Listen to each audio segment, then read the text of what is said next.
علماء کو جیلوں میں ڈالا جا رہا ہے, بے گناہوں کو ٹھوسا جا رہا ہے, لوگوں پر ظلم ہو رہا ہے, یہاں تک کہ اپنے ہی خاندان کے جناب محمد بن نائف صاحب, سارے سلفی ان کی پوجا کرتے تھے, سارے سلفی ان کو پیر مغاں مانتے تھے, سارے سلفی یہ کہتے تھے کتاب و سنت پر محمد بن نائف کا عمل.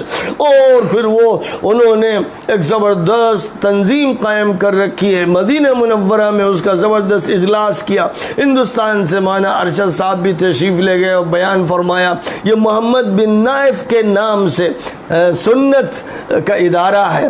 اور پھر یہی سنت کے بہت بڑے علمبردار اور تمام سلفیوں کی محبوب شخصیت اب جیل میں ہے, اور جیل میں ان کو محمد بن سلمان نے ڈالا ہے.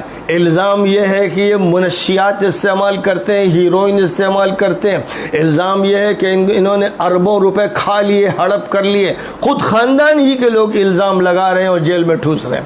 اب ان سے پوچھئے کہ تمہاری زبان پر حق کیوں نہیں آتا؟ کل تم تو ان کو سنت کا سب سے بڑا محافظ مانتے تھے, اور کل تو ان کی سنت کے عنوان سے کانفرنس میں جاتے تھے اور تعریف کے قلابے ملاتے تھے. اب ان پر اتنے بڑے الزام لگائے جا رہے ہیں, اگر جھوٹے ہیں تو محمد بن سلمان کے خلاف کھڑے ہو جاؤ, اور اگر سچے ہیں تو سوچو کہ تم کس کو اپنا بڑا مانتے رہے, اور تم نے کن لوگوں کے بارے میں جھوٹ بولے, اور ابھی تمہارے پردے کتنے کھلیں گے اور حقیقتیں کتنی سامنے آئیں گی, اور کتنے تم بدنام ہوگے اور کتنے ذلیل ہوگے. تمہیں شرم نہیں آتی, تمہیں حیا نہیں آتی, تم مزید چاہتے ہو کہ ذلیل ہوتے چلے جاؤ.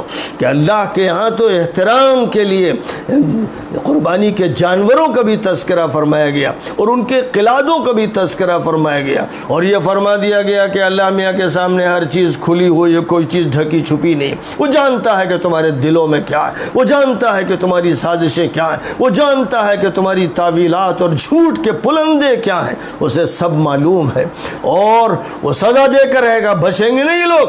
وَاعْلَمُوا أَنَّ اللَّهَ شَدِيدُ الْعِقَابِ.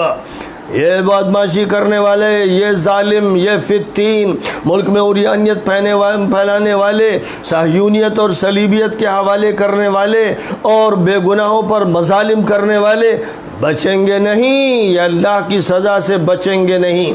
نبی کا کام ہے کہ بات پہنچا دیں, انہوں نے پہنچا دی, کچھ ڈھکا چھپا نہیں رکھا, اور باقی اللہ کے علم میں سب کچھ ہے, سب کو معلوم ہو جانا چاہیے.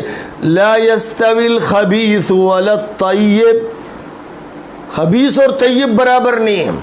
لہذا جو چیز طیب ہے, جس کو اللہ نے حلال کہا ہے, یا جس کو اللہ نے فرض و واجب و سنت و مسنون قرار دے دیا ہے, بس اس کو مضبوطی سے تھامو, اور خبیثات میں, گندگیوں میں, بے حیائیوں میں, مظالم میں, حکمرانوں کی, بدماشوں کی تائید مت کرو.